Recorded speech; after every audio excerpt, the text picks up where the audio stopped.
what do I want for Bristol and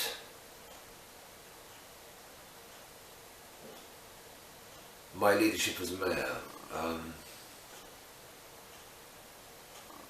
It's about democracy and social cohesion, because it's a very divided city.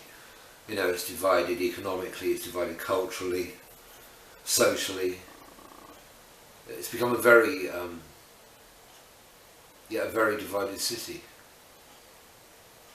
And you've got sort of City Hall on one side and the councillors and the mayor, and on the other side you've got the people. And there is that divide when really everyone should be on the same team. It doesn't matter if you work for City Hall or whether you're a member of the public. You know, we all invest in the city together. You know, there are people who, you know, invested their lives and their careers and their housing and their families in this city. So we all need to be on the same side. We all need to be pulling together on the same team. You know, and that's really important to me, is to unite the city. You know, because we all invest in it, we all have an interest in it, and to make it work, turn the city around, and that comes with public cooperation. You know, that comes from people believing they really are stakeholders. They're not just people who are handing money over to City Hall.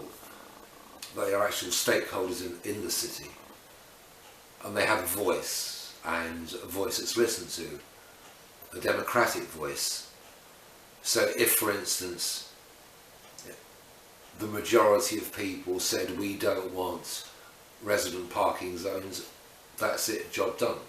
My role as a public, as an employee of the public, which is what I would be, is to make sure that happens. I lead on those popular decisions, and those decisions can come from anywhere. You know, if a Labour member comes up with an idea and it's a popular decision with the people, great, we run with it. Same with the Tories, same with the Liberal Democrats. Even a member of the public can come forward. If it's a great idea, fine, you know, let's action it, let's do it. If it benefits everybody in the city, then let's do it, let's get on with it. And the mayoral role for me is very much about public engagement. Very much about having those conversations, because I am an employee of the people. You know, forget what other mayors may have as ideas themselves. You know, in my role as mayor, I'm employed by the people of the city. They are my boss. You know, no one else. You know, I'm not representing a party, so I don't have diktats coming down from central office telling me, you know, what they want to see next, because that's what party politics is all about. It's about power and control, and the more councils and local authorities a party can take over, the more power and control they have, the better off they are to put their ideas forward. You know, we do not live in a democratic society. Forget forget any idea that we do. We absolutely do not. And I'll tell you why. Because democracy stops at the minute you put your cross in that box at the polling station.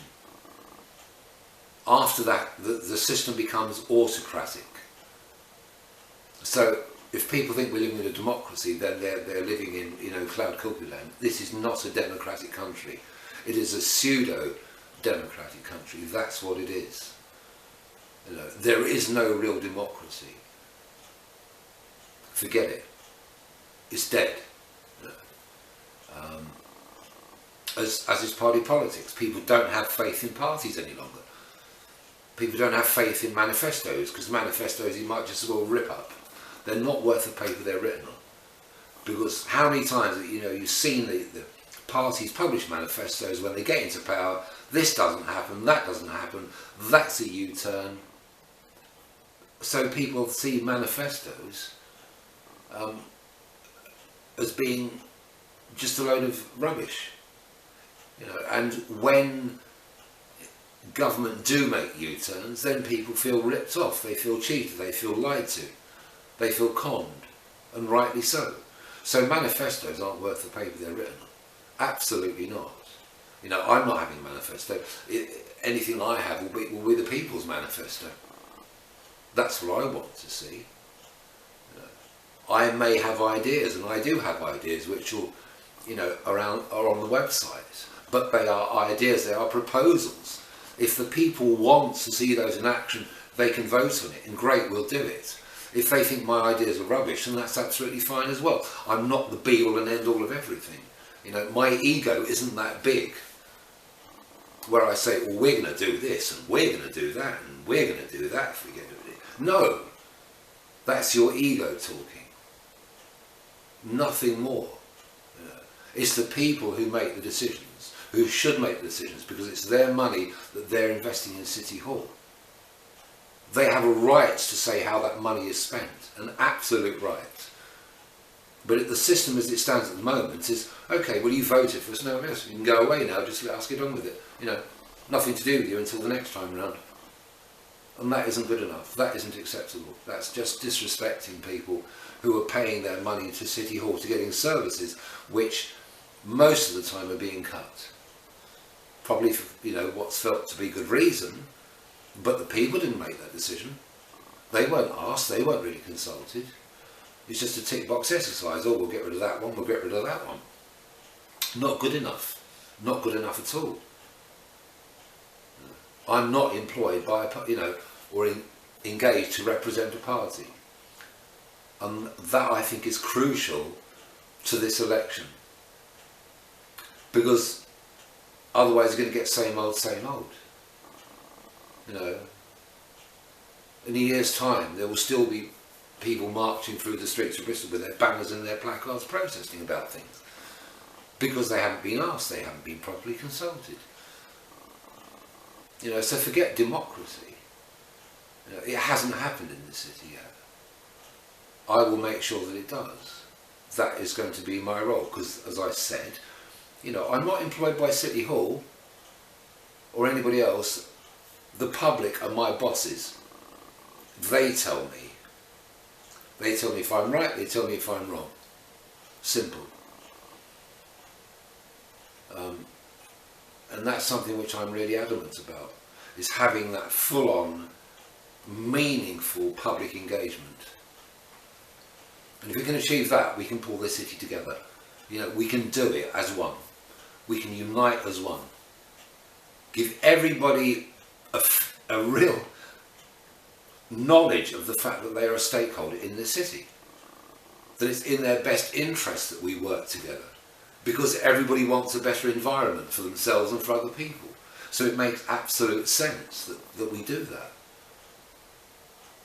And that's something which I'm very, very focused on, is having that consultation, you know, having that intelligence coming in from people, saying, yeah, well, you know, if we did this, it might improve that. You know, nice having councillors, you know, who represent people. That's what they're there for. But the people I really want to hear from are the public, the people of Bristol. Once people are confident that they're actually engaged, that they're being listened to, I think we can do great things together. I think we can achieve amazing things together.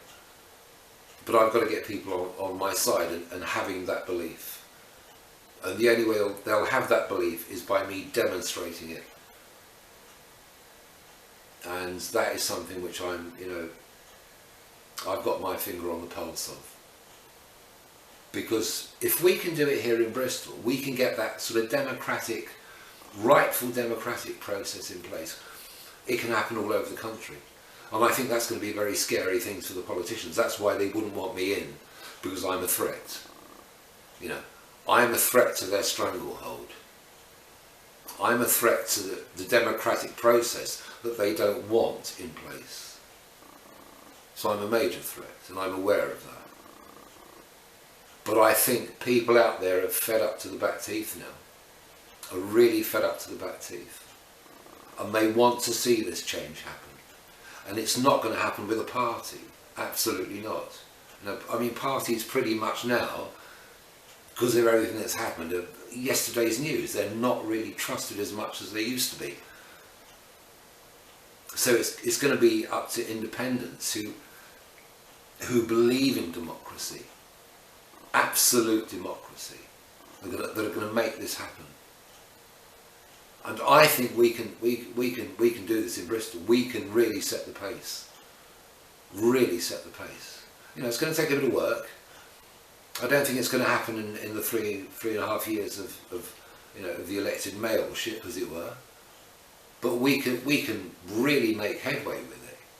Really make headway and make a difference. And that's what it's about, is making a difference in people's lives. Such a difference, such a very noticeable difference. That this is a happy, united, together city. And we can achieve that together if we're all on the same side. And I have that absolute support of people to do this.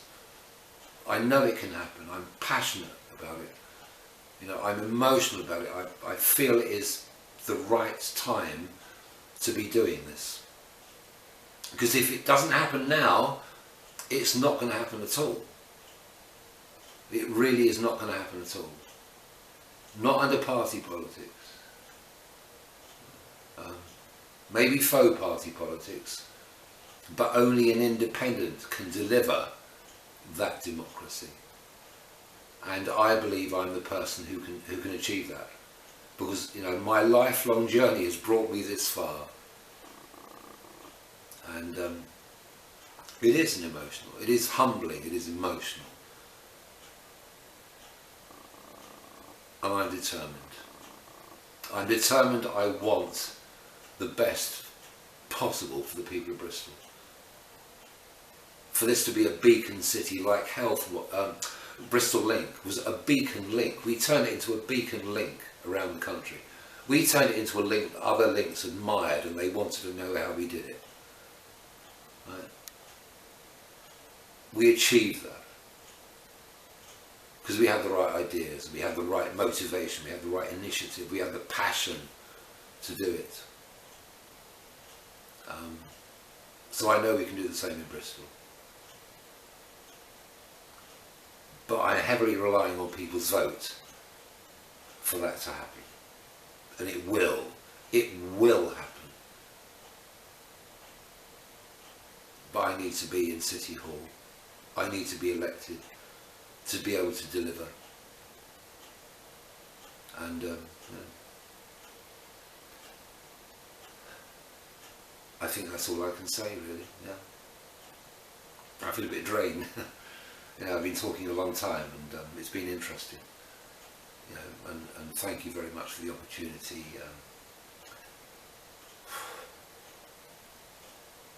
I just think it's time to turn it off now. And